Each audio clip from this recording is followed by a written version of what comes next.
All of you. आज आप लोग के लिए हम लेके आए हैं मैथ से एक चैप्टर है प्रतिशत। आप सभी लोग इससे परिचित होंगे कि प्रतिशत है क्या और इसका यूज कहाँ होता है और कैसे होता है। और सबसे पहले तो हम ये जानेंगे कि इसका वैल्यू हमारे दैनिक जीवन में है क्या। इसका वैल्यू हमारे दैनिक जीवन में है क्या। जैसे मान लीजिए कि आप प्री बोर्ड, इंटरमीडिएट या किसी भी एग्जाम को क्वालिफाई करते हैं तो उसमें नंबरिंग आता है, यानी नंबर के अनुसार आपका मार्क्स चढ़ा होता है। तो कभी कभी हमको ये होता है मार्क्स चढ़ा होता है, लेकिन कभी कोई हमसे पूछ देता है कि आपका कितना परसेंट आया है। तो आज हम उसी परसेंट के बारे में बात करेंगे कि परसेंट कैसे निकाला जाता है और परसेंटेज होता क्या है। तो सबसे पहले हम यहाँ पे लिखें आप लोग के लिए कि प्रतिशतता, यानी प्रतिशतता का मतलब हम समझेंगे प्रतिशतता होता क्या है। तो प्रतिशत दो शब्दों से मिलकर बना है। प्रतिशत दो शब्दों से मिलकर बना है। कौन कौन से? प्रतिधन शब्द, जिसमें प्रति का अर्थ होता है प्रत्येक, यानी प्रत्येक मतलब कोई सिंगल। प्रत्येक मतलब यह हुआ कि कोई सिंगल व्यक्ति है या कोई अकेला व्यक्ति है या कोई अकेली वस्तु है, उसको प्रत्येक बोलते हैं। और 100 मतलब होता है कि 100, यानी तो इस तरह से इसका अर्थ ये हुआ प्रतिधन शब्द, यानी इसका अर्थ ये हुआ कि प्रत्येक वस्तु में 100, यानी एक वस्तु कितने के बराबर है? 100 के बराबर है। एक व्यक्ति कितने के बराबर है? 100 व्यक्ति के बराबर। अगर उसको हम प्रतिशतता में चेंज करेंगे तो दूसरा चीज हमने ये बताया है कि प्रतिशत का शाब्दिक अर्थ होता है प्रत्येक में 100। और हमको अगर इसको P/Q के रूप में व्यक्त करना हो, अगर हमको इसको P/Q के रूप में, जैसे मान लीजिए P/Q के रूप में प्रतिशत को व्यक्त करना हो, तो हम इसको कैसे व्यक्त करेंगे। आज हम आपको सबसे इजी तरीका इसका बताएंगे कि कैसे हम प्रतिशत को P/Q के रूप में चेंज करते हैं। देखिए, कोई भी अगर अंक हो, जैसे मान लीजिए कि 125 है, 125 है, 125 को हम P/Q के रूप में चेंज करेंगे तो इसको क्या करना हो। हमने आप लोग के लिए एक चीज भी नोट भी लिख दिया है कि प्रतिशत में लिखी गई संख्या का P/Q के रूप में व्यक्त करने के लिए उसमें 100 से क्या करते हैं? भाग दे देते हैं। और जब हम 100 से भाग देते हैं तो ये जो प्रतिशत वाला जो चिन्ह होता है वो क्या करता है? वहां से हट जाता है। और उसमें जब 100 से भाग देते हैं तो प्रतिशत वाला चिन्ह क्या होता है? हट जाता है। और आने वाली जो संख्या यानी जो आंसर है हमारा किस रूप में बनती है? P/Q के रूप में बनती है।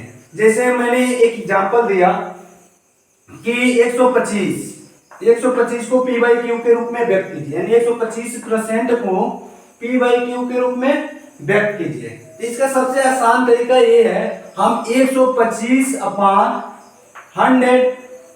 100 का मतलब हमने अभी बताया कि प्रतिशत का मतलब क्या होता है? 100 होता है। तो हम इसमें 100 से अगर भाग दे देते हैं, इसमें हम 100 से क्या करते हैं तो 100 को क्या करेंगे? नीचे लिख देंगे। अब इसको क्या करेंगे? डिवाइड करेंगे। अब ये देखेंगे किससे कटेगा? 25 से देखते हैं, काटते हैं। 25 चौको 100 और 25 बचे 125, यानी हमारा 125 जो है 5 बार में कटा है, 5 बार में कटा है, और जो 100 है वो 4 बार में कटा है। अर्थात ये कह सकते हैं कि 5/4 क्या है? एक क्या P/Q के रूप में है कि नहीं। तो हमारा 125% को किस रूप में लिख दिए? 5/4, यानी हमारा किस रूप में हो गया? P/Q के रूप में।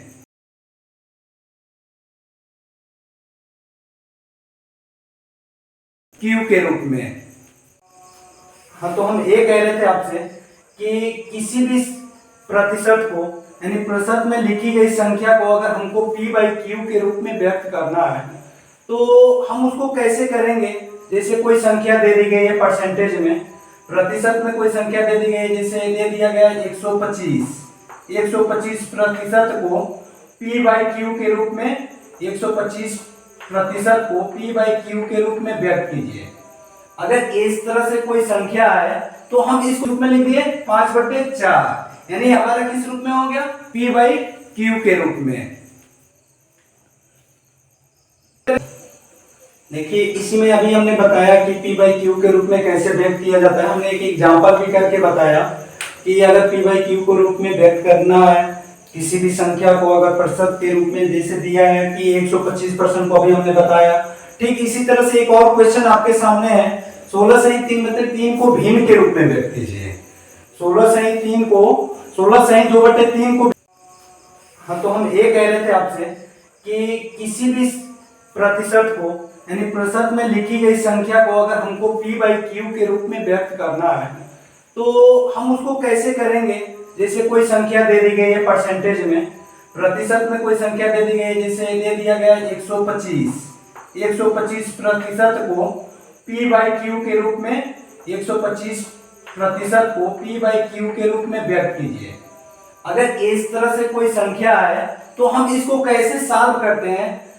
तो इसको सबसे पहले सॉल्व करने के लिए हमने आपको एक रूल बताया है कि जब हम क्या करेंगे, किसी भी अंक में यानी कोई भी अंक अगर प्रतिशत में दिया है और उसे p/q के रूप में हमको उसको निकालना है तो हम सबसे पहले क्या करते हैं, 100 से उसमें क्या कर देते हैं, भाग दे देते हैं। जैसे यहाँ पे हमने लिखा है 125 प्रतिशत को p/q के रूप में व्यक्त कीजिए। तो सबसे इसमें पहला स्टेप आप क्या करेंगे, 125 को क्या करेंगे, ऊपर लिख देंगे, यानी जिसमें जिससे भाग देने वाला अंक हमेशा कहाँ होता है, नीचे। तो प्रतिशत का मतलब क्या होता है, 100। तो 100 को क्या करेंगे, नीचे लिख देंगे। अब इसको क्या करेंगे, डिवाइड करेंगे। अब ये देखेंगे किससे कटेगा, 25 से देखते हैं, काटते हैं। 25 को 100 और 25 बचे 125, यानी हमारा 125 जो है 5 बार में कटा है, 5 बार में कटा है, और जो 100 है वो 4 बार में कटा है। अर्थात ये कह सकते हैं कि 5/4 क्या है, एक क्या है, p/q के रूप में है कि नहीं। तो हमारा 125% को किस रूप में लिख दिए, 5/4, यानी हमारा किस रूप में हो गया, p/q के रूप में। देखिए इसी में अभी हमने बताया कि p/q के रूप में कैसे व्यक्त किया जाता है। हमने एक एग्जांपल भी करके बताया कि अगर p/q को रूप में व्यक्त करना है किसी भी संख्या को अगर प्रतिशत के रूप में जैसे दिया है कि 125% को अभी हमने बताया, ठीक इसी तरह से एक और क्वेश्चन आपके सामने है, 16 सही 3 बटे 3 को भिन्न के रूप में व्यक्त कीजिए। 16 सही 2 बटे 3 को भिन्न के रूप में व्यक्त कीजिए। देखिए इसका आसान तरीका क्या होता है, इसको निकालते हैं कैसे हैं हम। देखो सबसे पहले इसका इस जो 16 है यानी जो 16 है, 16 का मल्टीप्लाई किस में करते हैं, पहले तो इसको सॉल्व करते हैं। पहले 16 तिया 48 और 48 प्लस 2 कितना हो गया, 48 प्लस 2 50। जैसे मैंने यहाँ पे लिखा हुआ है, स्पष्ट लिखा हुआ है, आप इस चीज को देख सकते हैं। तो जब यहाँ पे हमें इसकी वैल्यू कितना मिल गई, 50 मिल गई, इसकी वैल्यू हमें 50 मिल गई। तो 50, अब क्या करेंगे, ये जो नीचे का जो अंक होता है ना, हर, इस पे ध्यान देना है। जो नीचे का अंक हर है उसमें क्या करना, हमने अभी बताया प्रतिशत का मतलब 100 होता है, प्रत्येक में 100, तो यानी ये 3 × 3 है, तो 3 को क्या करेंगे, 100 से मल्टीप्लाई कर देंगे। जब 100 से मल्टीप्लाई करेंगे तो इसकी वैल्यू कितनी मिल जाएगी, 300 यानी 300 मिल जाएगी, और ऊपर का जस्ट। अब इसको हम क्या करेंगे, अगर डिवाइड करेंगे, अब डिवाइड करने के बाद से जो आंसर बनेगा वही हमारा क्या हो जाएगा, आंसर लास्ट हो जाएगा। दूसरा मैंने क्वेश्चन सेम टाइप का दिया है, आप इस पे ध्यान देंगे। दिया है मैंने 33 सही 1/3 को भिन्न के रूप में व्यक्त कीजिए। 33 सही 1/3 को भिन्न के रूप में व्यक्त कीजिए। देखिए इसको कैसे सॉल्व करेंगे, इसको भी सॉल्व करने का वही फार्मूला है, हम इसका मल्टीप्लाई इस 3 में करेंगे।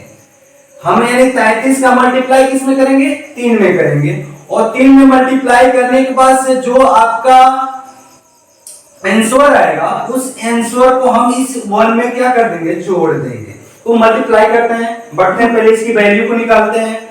तो 33 तिया क्या होता है, 3 3 के 9, 3 3 के 9 यानी 99। इसकी वैल्यू यानी इससे हम मल्टीप्लाई किए 3 में, यानी 33 × 3 किए, तो इसकी वैल्यू हमें 99 मिली। अब क्या करेंगे, इस 99 में क्या कर देंगे, +1, यानी +1 को जोड़ देंगे तो कितना हो जाएगा, 100। कितना हो गया, 100। अब जब 100 इसकी वैल्यू मिल गई, 33 सही 1/3 की वैल्यू क्या मिल गई, 100 मिल गए। तो जब 100 मिल गए तो इजी हो गया हमारा।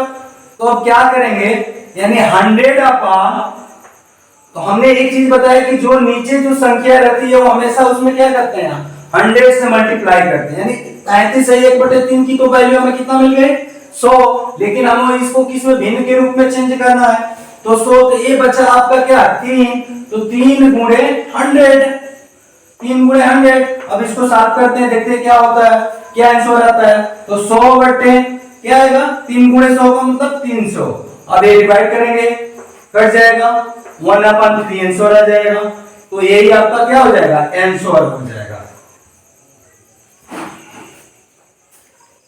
आंसर कितना मिला है, 1/3। आज का सेशन आपका यही समाप्त होता है। अब मिलते हैं नेक्स्ट टाइप यानी प्रतिशत का नेक्स्ट टाइप को लेके, कि आप इस प्रतिशत में नेक्स्ट टाइप आपका क्या है, अगला जो प्रकार होगा प्रतिशत का, किस प्रकार के क्वेश्चंस आएंगे, हम उनको कैसे सॉल्व करेंगे, कैसे नहीं। लेकिन आज इस तरह से सॉल्व करने के बाद क्या आपको लगा कि आप इस तरह से कोई क्वेश्चन आए और उस क्वेश्चन को सॉल्व न कर पाए? अगर ऐसा होगा तो आप कमेंट बॉक्स में लिख के जरूर बताइएगा। धन्यवाद।